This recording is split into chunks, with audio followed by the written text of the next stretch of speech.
Cette anomalie bafoue notre laïcité. Ça a tout à voir. Je vous le dis, soit vous êtes sincèrement laïque et vous votez pour abroger ce texte qui ne l'est pas. Si vous refusez de l'abroger, ne venez plus jamais nous parler de laïcité. Sur le plan sécuritaire, le déséquilibre induit par l'accord de 1968 est tout aussi manifeste.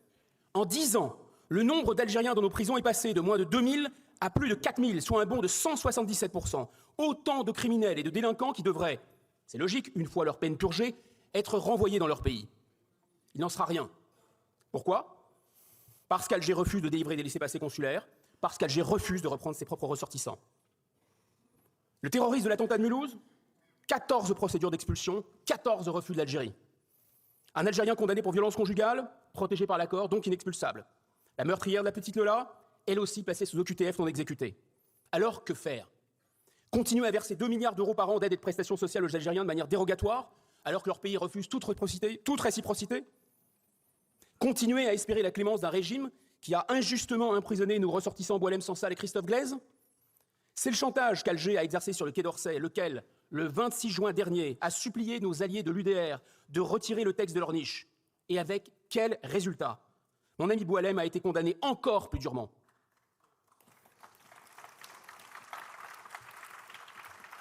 Chers collègues, nous ne devons plus tergiverser. Ce texte doit être adopté pour enjoindre au gouvernement de dénoncer l'accord franco-algérien de 1968. Pour vous en convaincre, permettez-moi de répondre à une critique formulée par Charles Rodwell, l'auteur du rapport d'information sur les réseaux sociaux.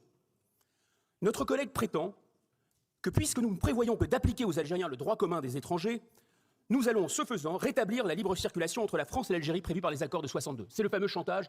On dénonce 68, c'est le retour à Évian.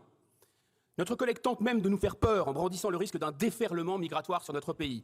Un déferlement migratoire, alors que la population immigrée en France a augmenté en un an autant que durant les 3 années précédentes et qu'elle affiche une hausse 25 fois supérieure à la moyenne des années 1990. M. Rodwell ne manque pas d'air de brandir la menace d'un déferlement qu'Emmanuel Macron organise depuis 2017.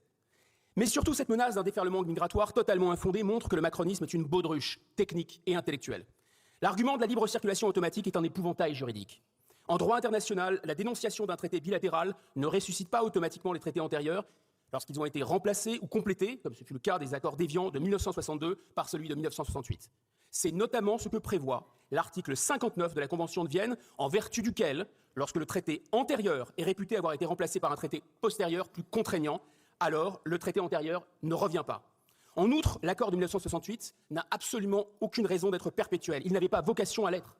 L'immigration est un sujet qui peut évoluer dans le temps.